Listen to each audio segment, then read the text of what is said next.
और आज हमारे साथ मौजूद है जमात इस्लामी के नौ मुंतखब कौंसलर फहद रिजवान खुद अपने पैसों से इलेक्शन नहीं लड़ा। फहद मुत्तहदा ने जो बाइकाट किया, तो मुत्तहदा को जो बाइकाट अल्लाह का वास्ता इनको रोको, ये बाइकाट ना करें। मतलब मैं आपके प्लेटफॉर्म से बोलूँ इसमें एक मास्टर तंजीम है, मुल्क में किस तरह इलेक्शन होता है, किस तरह सिलेक्शन होती है। इस्लामी काम करना शुरू कर दिया इसके बगैर ही, तो क्या आपको फिर से इलेक्ट नहीं होना? तराजू अमन और इंसाफ का रोशन सितारा है, तराजू के हो तुम और तराजू ही तुम्हारा है। मोअज़्ज़िज़ ख़वातीन व हज़रात, अस्सलाम वालेकुम। मैं हूं मोहम्मद रिहान खान लोधी और आज हमारे साथ मौजूद है जमात इस्लामी के नौ मुंतखब कौंसलर फहद रिजवान। तो आए जानते हैं आपको आपसे।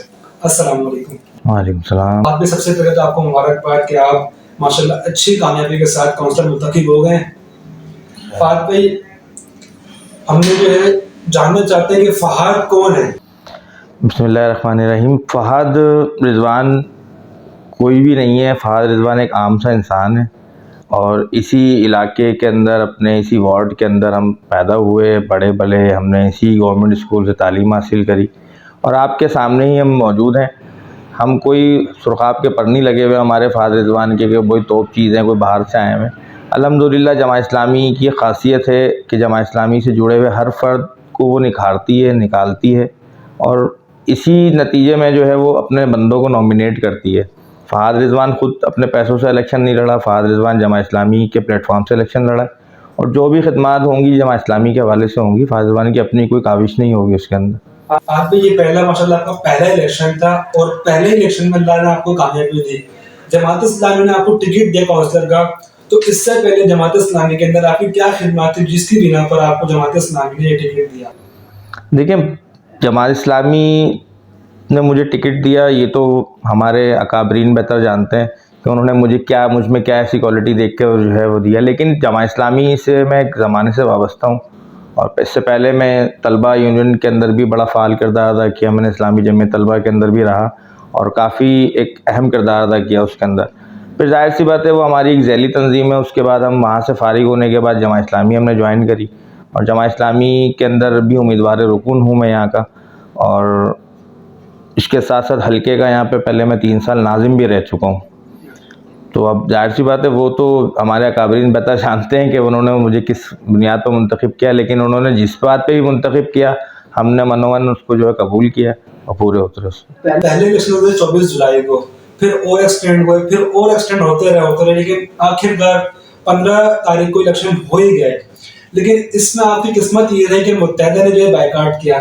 तो मुत्तहदा को जो बाइकाट करना था, क्या समझते हैं आपके लिए कितना फायदेमंद रहा? देखिए, मैं अगर पर्सनली आपको इस बात का जवाब दूँ ना, तो रात तकरीबन 1 बजे के करीब मुझे पता चला कि एमकेएम ने बाइकाट कर दिया। आप रिटनली यकीन करें कि मैंने सारे नेटवर्क घुमाए और मैंने कहा यार अल्लाह का वास्ता इनको रोको, ये बाइकाट ना करें। हमें इनसे नुकसान हुआ। अगर ये समझते हैं कि हमने इनको तोहफे में दे दी एक बार फिर, तो ये इनकी भूल है। हमें सरासर नुकसान हुआ। वो इस वजह से कि एमक्यूएम का जो वोटर था उसने भी हमें सपोर्ट करना था। अब एक जहन बन जाता है लोगों के, कराची की एक फ़िज़ा है, कराची का एक माहौल है कि इलेक्शन में जब तक थोड़ी सी हाड़ा उड़ी ना हो, थोड़ी सी मारकुटाई ना हो, थोड़ी सी जो है वो बदनज़मी ना हो, मज़ा नहीं आता। और एमक्यूएम इसमें मास्टर है। मतलब मैं आपके प्लेटफॉर्म से बोलूँ, एमक्यूएम इसमें एक मास्टर तंजीम है और उसने जो है वो वोटर निकालने में कामयाब होती है। एमकेएम की एक बड़ी खासियत ये है कि वो वोटर निकालने में कामयाब होती है और हमें ये पता था कि अगर वो वोटर निकलता है तो वो हमारे हक में डालेगा। तो हमें ये लॉस हुआ है, मतलब इसमें हमें कोई फ़ायदा नहीं हुआ। हम तो चाह रहे थे कि आए भाई ये लड़ें और ये एक हो गए थे, हमें कोई टेंशन नहीं थी कि ये सब एक हो गए, भले एक हो जाए। हमने देखें अपने दौर में काम कराया, हमारे पास इख्तियार नहीं था, हमने फिर भी काम कराया। हमने मच्छर मार मुहिम चलाई यहाँ पे, हमने पानियों के कुएँ वो बोरिंग लगवाई। इस तरह की और मुख्तलिफ एक्टिविटीज़ हम यहाँ करते रहे। लोग हमें जानते हैं, लोग पहचानते हैं। लेकिन आप भी ज़्यादा बेहतर जानते हैं कि इस मुल्क में किस तरह इलेक्शन होता है, किस तरह सिलेक्शन होती है। जब फहद भाई इलेक्शन हुए 15 तारीख को, आप रात में अनाउंस हो गया कि फहद रिजवान जो इलेक्शन जीत गए। लेकिन फिर 2-3 दिन बाद जो है आपको अभी तक हल्फ नहीं लिया आपने, लेकिन जमात इस्लामी काम करना शुरू कर दिया इसके बगैर ही, तो क्या आपको फिर से इलेक्ट नहीं होना? ये एक आपका अच्छा सवाल है। और देखें, मैंने आपको अभी शुरू में बताया ना कि फहद रिजवान की कोई हैसियत नहीं है। फहद रिजवान जो भी है वो जमात इस्लामी है और जमा इस्लामी के हमारे जो मेयर के जो उम्मीदवार हैं हाफिज़ नईमुर रहमान साहब, जो हमारे कराची के अमीर भी हैं, उनकी हिदायत पर हमने ये तमाम काम शुरू किया है। और हम यहाँ काम कराने ही आए हैं भाई, चाहे इख्तियार मिले या ना मिले, जितना भी वसाइल हमारे पास होंगे हम इंशाल्लाह इसको लोगों तक डिलीवर करेंगे, चाहे जैसे भी मामला हो। कि पाकिस्तान में अक्सर ऐसा होता है, जो काम करते हैं ना ज़्यादा देर टिकता ही नहीं है। लेकिन हमने देखा कि आप जो सुबह रात जो कभी कहीं खड़े हैं तो कभी कहीं काम करवा रहे हैं, तो हमने ये समझा कि शायद आपको वापस से लेफ्ट ना हो। अच्छा, चले बात आगे चलते हैं। इस सियासत में जो आप आए हैं वो क्या सोच कर आए? आपको खतरा नहीं जानना, क्योंकि ज़्यादा जो अच्छे काम करते हैं ना उसको जो है सुबह का पता नहीं होता कि सुबह होगी कि नहीं होगी। देखिए, ज़िंदगी मौत तो अल्लाह के हाथ में। हमने जब ये हलफ लिया था ना अपनी जमात के साथ, अपने बुज़ुर्गों के साथ, अपने लोगों के साथ, कि हम जो भी काम करेंगे वो खालिसतन अल्लाह और उसके रसूल के लिए काम करेंगे। जब आपके दिल में ये बात आ जाए कि मैंने तो लोगों की खिदमत करनी है अल्लाह और उसके रसूल के बताए हुए उसूलों के मुताबिक, तो फिर ये मौत तो कोई छोटी सी चीज़ है। मतलब इसके लिए तो मैं तैयार रहना चाहिए एक मुसलमान को हर वक्त। तो मौत हमारा कुछ नहीं बिगाड़ सकती। हमारा अगर कोई कुछ बिगाड़ सकती है तो वो अल्लाह की ज़ात है। अल्लाह ने हमें इस काम के लिए मुंतखब किया है और हम इस काम को इंशाल्लाह जितना हो सकेगा उसके ताउन से हम पूरा करेंगे। रोड पर फुटबॉल खेल रहे हैं, लेकिन ऐसा होता है कि कहीं लग जाती है, किसी पे लग गई, तो अब बच्चे रोड पर फुटबॉल खेल रहे हैं। अगर हम जाए ग्राउंड में खेलने के लिए, अगर वहाँ जितने भी ग्राउंड में, ज़्यादातर ग्राउंड जो है वो वहाँ पर ये चाइना गेटिंग वगैरह उन्होंने अपनी बिल्डिंग्स खड़ी की हुई है। फिर बच्चा जाए तो जाएगा कराची का, अब वो स्ट्रीट फुटबॉल चल रही है, स्ट्रीट क्रिकेट चल रही है, तो अब जाहिर सी बात दूसरों की प्रॉब्लम होती है। अब असल सवाल ये है कि कराची का बच्चा जो है जाए किधर, कहाँ खेले, वो अपने जो शौक है वो किस तरह पूरे करो, कहाँ पूरे करें। अहम सवाल आपने मुझसे ये कर लिया है और इसके लिए हमने एक पूरी मुहिम भी चलाई थी कुछ अर्से पहले। आपको शायद याद हो कि 1-1.5 साल पहले ये लास्ट यहाँ पे ग्राउंड था जो बाउंड्री वाल हो गया, इस वक्त केस चल रहा है उसके ऊपर। इस वक्त पूरी एक हमने केस चल रहा है, हमारा ही वकील उसका केस भी लड़ रहा है। तो हमने तो ये बावर कराया लोगों को बार बार कि भाई हमारे नौजवान नस्लों के लिए जो है वो आप ग्राउंड्स ख़त्म कर रहे हैं, उनके लिए ये मतलब एक अहम एक्टिविटी है स्पोर्ट्स की, चाहे वो कोई सी भी हो, क्रिकेट हो, फुटबॉल हो, कुछ भी हो, ये अहम एक्टिविटी। अब वो बच्चा अगर उसको ग्राउंड ही नहीं मिलेगा तो वो क्या गली मोहल्ले में खेलेगा ना, फिर उसके शीशे भी टूटेंगे मोहल्ले में, गाड़ी के भी नुकसान होगा, लोगों को भी लगेगी। लेकिन बहरहाल वो उसमें थोड़ा सा एहतियात ये करनी चाहिए कि हमने भी इस रोड पे क्रिकेट खेली है, तो हम जब क्रिकेट खेला करते थे तो कोई भी XYZ आता था तो हम उसके लिए थोड़ी देर स्टे कर लिया करते थे, भले वो बाद में पूरा कर लेंगे, उसको हिसाब किताब किस तरह करना होती थी। लेकिन वो बहरहाल होता है कि बाज़ों का जज्बाती मामला हो जाते हैं, कुछ इस तरह के भी सीन हो जाते हैं, लोग मेरे से लोग नाराज़गी का भी इजहार कर लेते हैं। तो बहरहाल वो मैंने तो, अगर आप मेरी ज़ात से सवाल कर रहे हैं तो उसके लिए तो मैं जनरल सवाल है, अब कराची का बच्चा कहाँ जाए? बच्चा जाएगा, देखें टैलेंट बहुत है बिहार के वाले से देख लें आप। हमने, अगर आप थोड़ा सा मैं आपको पीछे लेके जाऊँ ना, 2001 के अंदर जब नेमतुल्लाह खान की दौरे हुकूमत के अंदर बल्दिया में मिली थी, तो जितना नेमतुल्लाह खान ने पार्क्स और ग्राउंड्स पे तवज्जो दी है लोगों के लिए, मेरा ख्याल है शायद ही इस पूरे 17 साल के अंदर किसी हुकूमत ने तवज्जो दी होगी, बजाय इसके कि वो तो कब्ज़ा करने लग गए थे। मैं आपको हालिया एक वाक़या बताऊं कि जिस दिन इलेक्शन था मलिर मॉडल कॉलोनी के अंदर, एक यूसी के अंदर, उस ग्राउंड पे कब्ज़ा हो रहा था, क्योंकि सब लोग तो इलेक्शन में मसरूफ़ थे, वो शख्स ग्राउंड पे कब्ज़ा कर रहा था और वहाँ का वार्ड काउंसलर जमात का मुंसलिक हुआ है और उसने जाके वो अगले दिन वो सारी दीवारें गिराई। तो इंशाल्लाह हमारी तो भरपूर कोशिश है कि जो लोगों के प्लेग्राउंड्स हैं उनको हम बहाल करें और लोग अपनी एक्टिविटी एक मखसूस जगह पे जाके करें।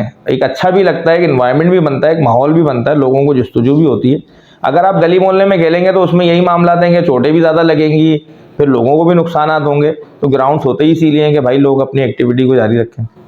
आपके इख्तियार की हदूद कहाँ तक होगी, यानी कि आपके इख्तियारात में क्या क्या चीज़ें होंगी? देखिए, तमाम करवाने से अभी जो हमने लास्ट टाइम बल्दियाती कानून के हवाले से जो सिंध असम्बली के बाहर धरना दिया था, उसमें तो हमारी 70% उन्होंने शराइत मानी है कि हमें जो मेयर के असल इख्तियारात हैं, जिसमें तालीम भी है, जिसमें sewerage water and sewerage board भी है, जिसमें इंक्रूजमेंट भी है, जिसमें और बहुत सारे इदारे ऐसे हैं जो हमें दिए जाएं। तो अब तो ये हुकूमत बनी है, आपको पता है इस मुल्क के अंदर हुकूमत तो बन जाती है, उसके बाद मामलात बड़े ख़राब होते हैं। अब देखें आहिस्ता सा, लेकिन हमने ये वाज़े कर दिया है कि अगर हमें आप इख्तियारात नहीं देंगे तो हम आपके इख्तियारात आपसे छीन लेंगे। जमात इस्लामी एक ऐसी वाहिद जमात है, अगर मैं कहूँ तो अगर आप किसी भी गली में चले जाएं, किसी रोड पर जाएं, कहीं कहीं किसी पुल के ऊपर भी जा रहे हो, फ्लाईओवर पे जा रहे हो, हर जगह पर जो है जमात इस्लामी के बैनर्स लिखे हुए दिखेंगे आपको। तो जाहिर सी बात है इसके ऊपर पैसा लगता है काफ़ी ज़्यादा। तो जमात इस्लामी ने अपनी पब्लिसिटी के लिए इतना पैसा इस्तेमाल किया, इतना पैसा यूज़ किया, अगर वही पैसा अगर कराची की तामीर में इस्तेमाल होता तो कैसा रहता? क्या किसी भी जमात की उभरने के लिए पैसा लगाना लाजमी, पब्लिसिटी करना लाजमी? हाँ बिल्कुल है, ज़रूरी है, बहुत ज़रूरी है। देखें उसकी छोटी सी मिसाल दूंगा, जो दिखेगा वो बिकेगा। जमात इस्लामी का एक इदारा है अल खिदमत, और उसका एक काम है लोगों की खिदमत करना फलाही हवाले से, जिसमें राशन, खाना पीना, कंबल, मुख्तलिफ मामलात, तो वो पूरा शोबा वो देखता है। फिर अगर आप जमा इस्लामी की तरफ आ जाएं तो जमा इस्लामी की जो अपनी फंडिंग है, अगर मैं आपको शुरू से लेके चलूँ तो जमा इस्लामी का हर कारकुन अपनी जेब से पैसा देता है। मेरा नहीं ख्याल कि किसी भी सियासी जमात के अंदर इस तरह होता होगा। अब उसमें क्या होता है कि आप अपनी ताकत के मुताबिक उसमें आप हिस्सा मिलाएं। और जमा इस्लामी के ऐसा नहीं है कि जमा इस्लामी में कुछ लोग सारे ही ऐसे ही हमारे जैसे ही लोग हैं। जमा इस्लामी में अच्छे लोग भी हैं, मिनोरस लोग भी हैं, कारोबारी लोग भी हैं, तो वो भी हमें बड़ा सपोर्ट करते हैं। और ये बात अच्छी है कि हमने जो पैसा देखें, हमने पैसा सिर्फ इसलिए लगाया कि ताकि लोगों को अवेयरनेस आए। अवेयरनेस जलसा जुलूस करने से भी आती है, लेकिन उसमें वो पब्लिक नहीं आ पाती। हमने कितने ही धरने दिए, लेकिन हम जब शक्ल घुमाते थे, इधर गर्दन घुमाते थे, तो हमारे ही लोग बैठे हुए होते थे, बिजली के मामले में, वाटर बोर्ड के मामले में, नादरा के मामले में। तो लोगों में अवेयरनेस आई सिर्फ इसी पब्लिसिटी की वजह से। जमात इस्लामी का असल मकसद क्या है? किस लिए बनाई गई जमात इस्लामी? जमात इस्लामी तो सिर्फ इसलिए बनाई थी सैयद अबुल आला मौदूदी रहमतुल्लाह अलैह ने कि इंसानी ज़िंदगी की तामीर जो है वो अल्लाह और उसके रसूल के मुताबिक हो।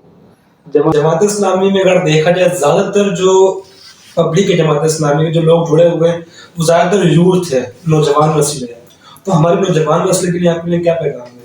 नौजवान किसी भी मुल्क का सरमाया होता है, और नौजवान वो रीढ़ की हड्डी का किरदार अदा करते हैं जो कि आपके जिस्म को खड़ा कर सकते हो, क्योंकि उनमें एक पोटेंशियल होता है, उनमें एक ताकत होती है, उनमें एक एनर्जी होती है, और वो पूरी नस्ल को तब्दील कर सकते हैं। मेरे नौजवान नस्ल के लिए सिर्फ ये पैगाम है कि वो जमा इस्लामी से मुंसलिक हों, जमा इस्लामी की इज्तिमाइयत को देखें, और फिर अपने आप का फ़ैसला करें कि हम किस दोराहे पे खड़े हैं। इंशाल्लाह आपको पॉजिटिव जो है वो रिज़ल्ट मिलेगा। माशाल्लाह आप मुंतखब हो गए। अब एक आम आदमी है, अगर वो चाह रहा है फारिज रिजवान से मिलूँ मैं, तो वो आपसे किस तरह मिल सकता है? फ़ाद रिजवान से मिलना कोई मुश्किल काम नहीं है। फ़ाद रिजवान का घर इसी 36C के अंदर है, वहाँ आप दरवाज़ा खटखटा के भी मुझसे मिल सकते हैं। अगर मैं किसी यूसी में बैठा हुआ हूँ तो मुझसे यूसी में भी मिल सकते हो। मेरा नंबर पब्लिक में आम है, आप मुझे फ़ोन कर सकते हैं। फ़ाद रिजवान की एक क्वालिटी मैं आपको बता दूँ कि फ़ाद रिजवान किसी का फ़ोन काटता नहीं है। फ़ाद रिजवान सबका फ़ोन उठाएगा, काम होगा या नहीं होगा वो बात की बात है, फ़ोन सबका उठाएगा। तो फ़ोन नंबर लें और फ़ोन करें, रब्ता करें। इसके बाद अगर आपको कोई भी मसला हो तो फाद भाई ने अपने एड्रेस भी बता दिए, कोई भी मसला हो आप फाद भाई से बिला झिझक मिल सकते हैं, क्योंकि वो आपके एक नुमाइंदा हैं, आपने उनको सेलेक्ट किया। तो मज़ीद इसी के साथ हमें इजाज़त दीजिएगा।